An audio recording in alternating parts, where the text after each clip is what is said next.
우리가 거의 1년 동안 창세기의 말씀을 들었는데 오늘이 마지막 시간입니다. 우리가 지지난주에는 야곱이 죽는 장면까지 함께 보았고, 그리고 지난주에는 야곱이 자녀들에게 남겼던 유언, 그런데 그 유언이 단순한 유언이 아니고 하나님께서 주시는 지혜로 예언하는 말씀이었다 하는 것을 함께 나누었습니다. 그 예언의 말씀대로 예수 그리스도께서 유대 가문 가운데 오셨고, 그리고 예수 그리스도를 통해서 우리를 구원하셨다 하는 이야기도 함께 나누었습니다. 그러니까 구약 성경을 신약의 그림자라고 이야기하는 이유는 바로 이렇게 구약 성경 가운데 하나님께서 예수 그리스도의 오심에 대해서 미리 비춰주시고, 예수님께서 이 땅에 오셔서 어떤 일들을 행하실 것을 보여주셨기 때문이죠. 뿐만 아니라 이 창세기의 말씀은 사실 출애굽기를 살아가는 사람들에게 1차적으로 주신 말씀입니다.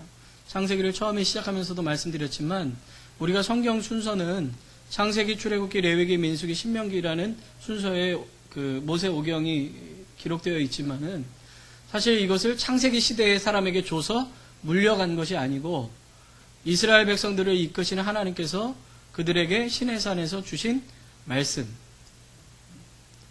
하나님이 어떤 분이신가, 그리고 우리는 어떤 존재인가, 하나님이 어떤 분이시기에 우리를 이 애굽 땅에 있게 하셨고 우리를 또한 이끌어내시는가 하는 것을 하나님께서 설명해 주시는 과정 속에서 이 창세기를 기록하게 해 주신 것을 알 수가 있습니다.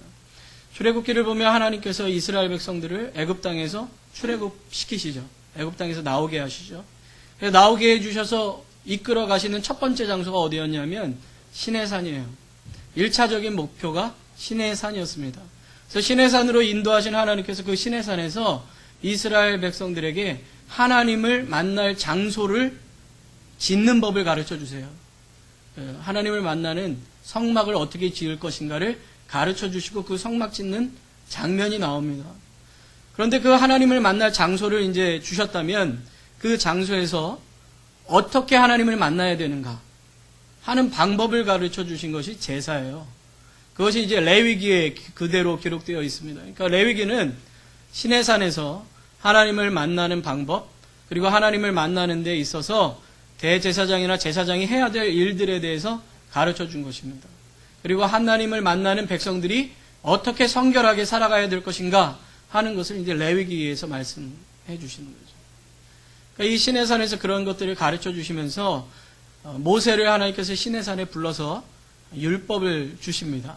그 대표적인 율법이 바로 십계명이죠. 그래서 출애굽기 20장에 보면 십계명이 나오는데 그 십계명을 주시는 하나님이 어떤 하나님이신가를 가르쳐 주세요. 1절, 2절 말씀을 보면 하나님이 이 모든 말씀으로 일러 가라사대 나는 너를 애굽 땅 종되었던 집에서 인도하여 낸 너의 하나님 여호와로라.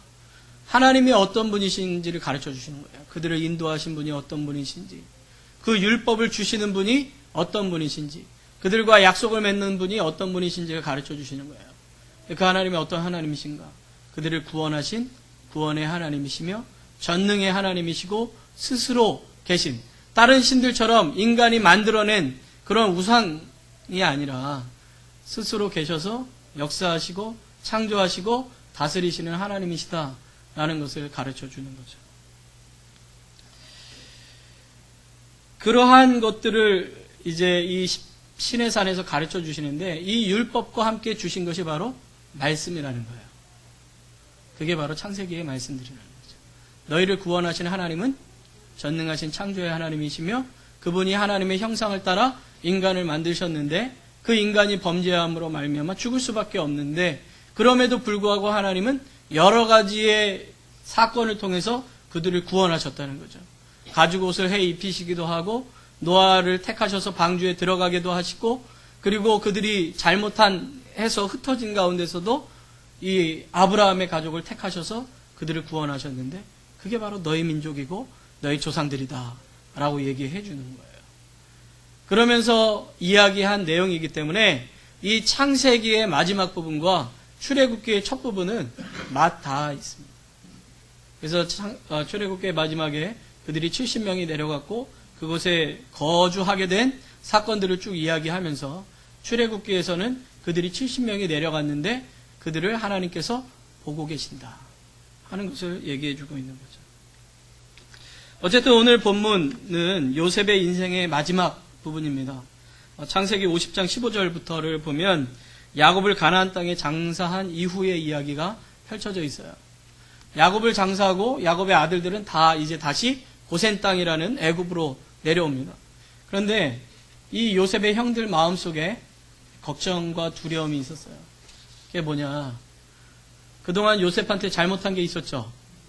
요셉의 나이 17살에 그 자기의 동생을 살려주세요 그렇게 외치는데도 불구하고 노예로 팔아버렸잖아요. 그렇죠? 그런데 요셉은 그 전에 형님들, 그것은 하나님께서 우리를 구원하기 위한 과정이었지, 형님들의 잘못이 있었긴 했지만 그 모든 것이 하나님의 은혜이므로 나는 당신들을 다 용서합니다. 그것에 죄책감 너무 갖지 마십시오 라고 했는데도 불구하고 형들은 그게 두려웠단 말이야. 특별히 아버지가 있을 때는 그래, 아버지가 있었으니까 놔두셨는데 아버지가 돌아가셨으니까 혹시 요셉이 자기가 가진 권위와 힘과 능력으로 우리를 죽이면 어떡하나 하는 생각이 든 겁니다. 저 돌아오자마자 어떻게 했냐면 사람을 한 사람 보내가지고 당신의 형들이 이렇게 얘기합니다. 당신의 아버지가 죽기 전에 네 형들을 용서해라 이렇게 전했으니까 형들을 좀 용서해 주시오 그렇게 전한 거예요. 근데 그 얘기를 들은 요셉이 어떻게 했냐면 성경에 보니까 울었다 이렇게 나옵니다.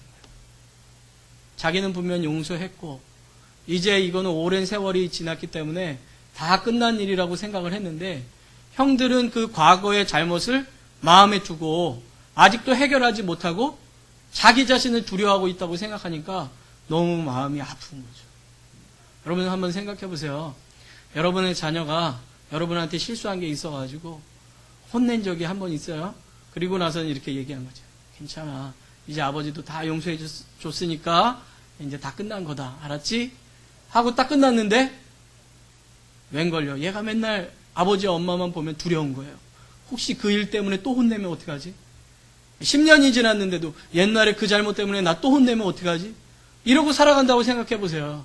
그러니까 부모를 나를 낳아주신 감사한 분, 내가 잘못해도 그걸 품어주시는 분, 나를 용서해 주시는 분, 나를 사랑하시는 분 이렇게 이해하는 게 아니라 언제 또 내가 과거에 잘못한 것을 끄집어내가지고 매질할지 모르는 분 이렇게 살아간다고 생각해 보세요. 끔찍하죠. 그런 걸 내가 안다. 가슴이 아픈 거죠. 요셉이 그런 거예요. 뿐만 아니라 우리 신앙생활에도 마찬가지예요. 하나님께서 우리를 사랑하셔서 예수 그리스도를 보내주시고 그분의 십자가의 사랑으로 말미암아 우리를 다 용서해 주셨다고 그랬잖아요. 그렇죠?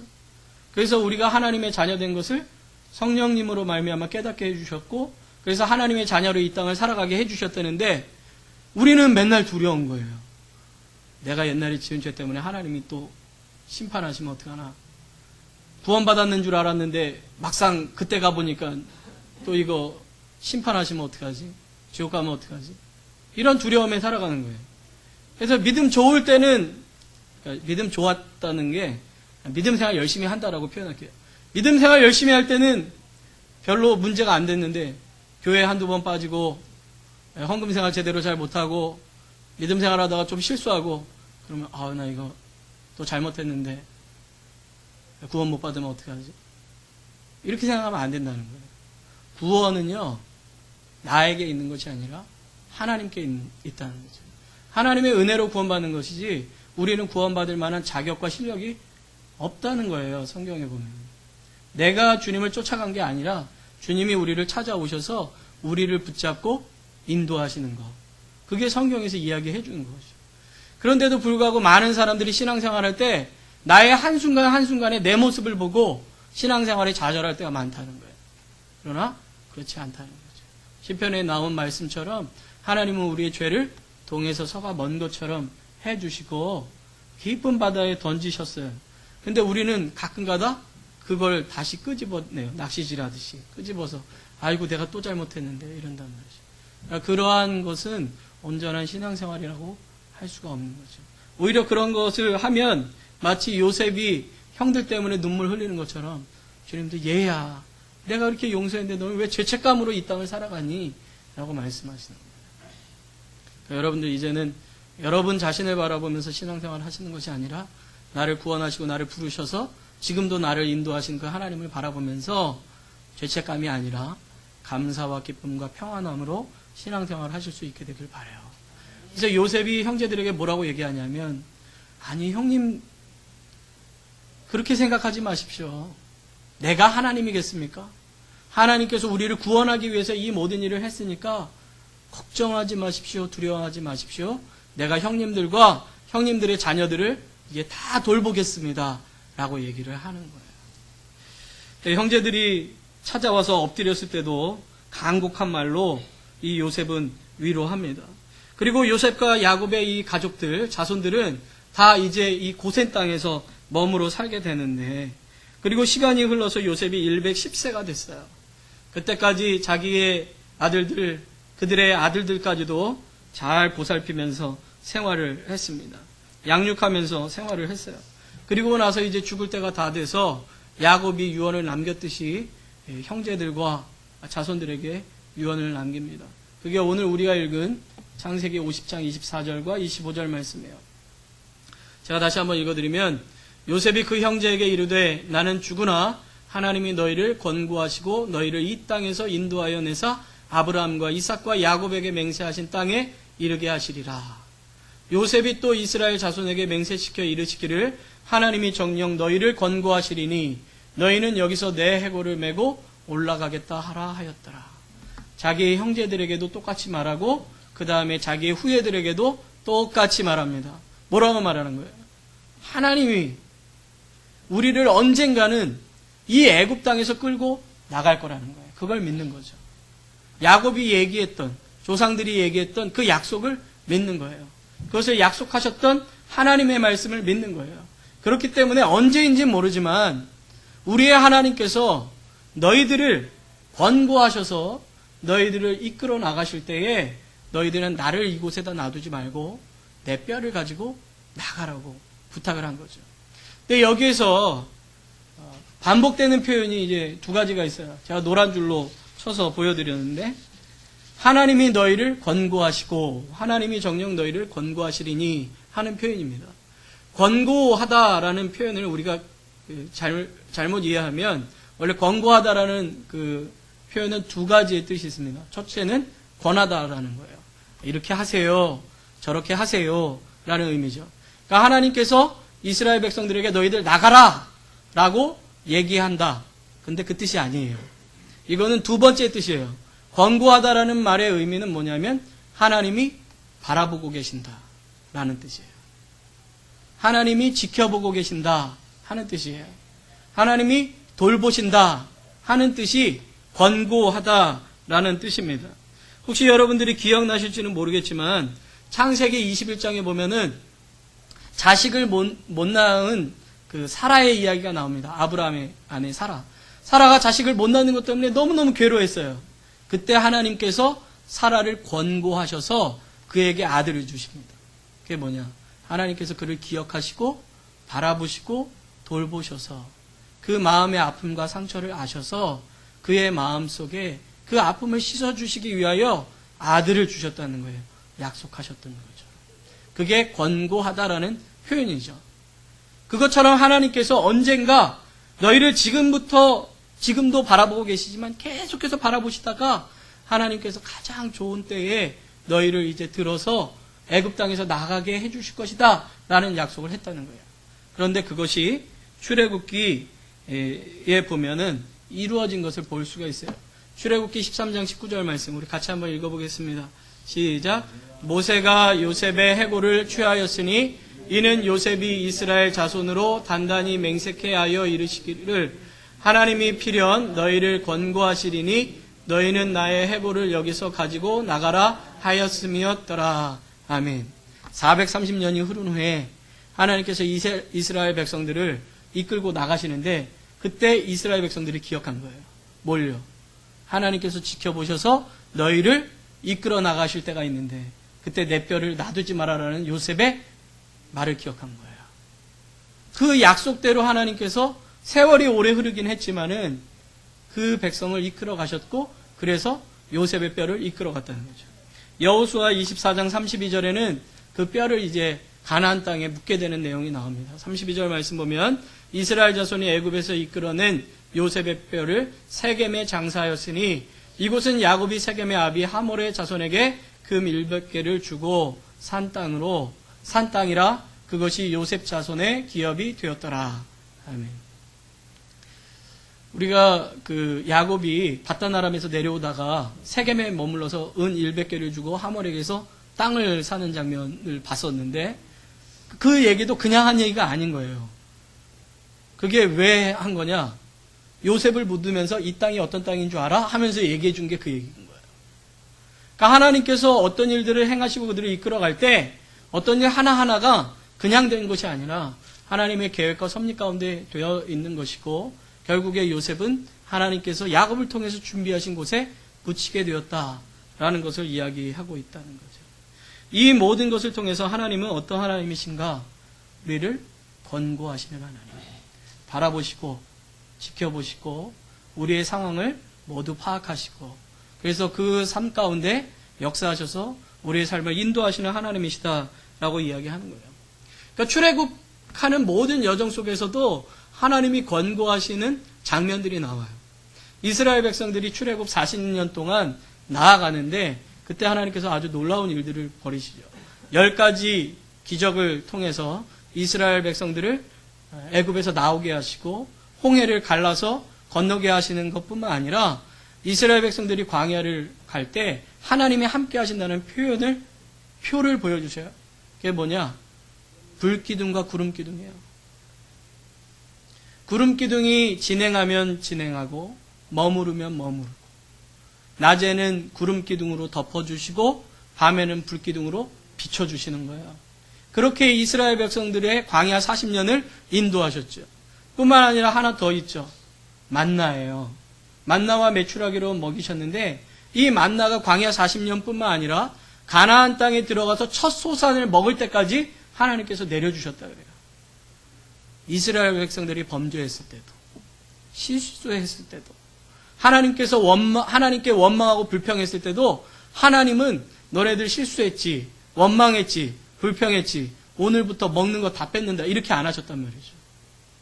먹을 것은 계속해서 그들에게 공급해 주시고 그들에게 마실 물을 주셔서 이스라엘 백성들이 가나안 땅에 들어가는 모든 순간까지 하나님께서 함께해 주셨다는 거예요.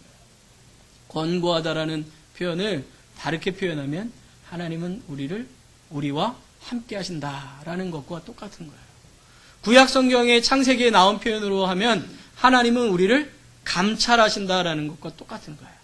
지켜 보호하시고 돌보고 계신다 하는 표현을 갖고 있는 거죠. 그렇게 하나님께서 이스라엘 백성들에게 권고하실 것이다 라고 말씀하시고 그 권고하신다는 말씀을 지켜주셔요. 그런데 이스라엘 백성들이 가나안 땅까지 오는 그때까지만 지켜주신 것이냐? 아니라는 거죠. 이스라엘 백성의 모든 삶의 여정 가운데 하나님이 함께해 주신 거예요. 여러분들 혹시 큐티를 계속해서 하고 계시는지 모르겠지만 큐티가 열왕기하를 이야기합니다. 그런데 열왕기상 16장부터 나오는 그리고 지금까지 나오는 열왕기하 초반까지 나오는 북이스라엘은 어떤 나라냐? 바알과 아세라를 섬기는 데 있어서 철저한 나라예요. 하나님을 완전히 떠났어요. 하나님 앞에 범죄예요. 그래서 그 시대를 보면 가장 하나님 잘 안 믿던 시대예요. 그런데 그 시대에 하나님께서 드러내신 선지자 2명이 나오죠. 엘리야와 엘리사예요. 성경에 나와 있는 그 어떤 선지자보다 능력 있는 선지자예요. 가장 불의한 시대에 하나님께서 가장 큰 능력으로 그들에게 하나님의 하나님 되심을 보여주시는 거예요. 그게 엘리야와 엘리사 사건이에요. 그들이 능력 있는 선지자였다라는 걸 보여주는 게 아니라 가장 불의하고 참혹한 시대일지라도 하나님은 하나님의 눈길을 떼시지 않고 하나님의 사랑으로 그들을 채워주고 있다라고 얘기하는 것이 열왕기서의 이야기라는 거죠. 이스라엘 백성들은 멸망의 길로 가고 있지만 그 멸망의 길 가운데 하나님은 구원의 은혜를 계속해서 보여주고 계신 거예요. 다윗도 그것을 경험했습니다. 다윗이라는 사람은 어떻게 보면 촌부의 아들이에요. 그 아들들도 8명의 형제 중에 막내예요. 절대로 왕이 될 수 없는 그런 신분의 사람입니다. 그럼에도 불구하고 하나님이 그를 왕으로 만들어 주시죠. 그리고 여러 대적들이 왔을 때 하나님께서 그를 보호하시고 지켜주세요. 그래서 시편의 23편 보면 여호와는 나의 목자시니 내가 부족함이 없으리로다 고백하잖아요. 그런데 시편 8편에도 또 이렇게 고백합니다. 시편 8편 4절 우리 함께 읽어보겠습니다. 시작.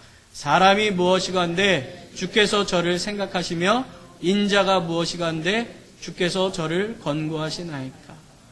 아멘. 하나님, 우리는 늘 범죄하여 주님을 떠나는데 그럼에도 불구하고 이 사람이 무엇이길래 하나님은 우리를 생각하고 계십니까?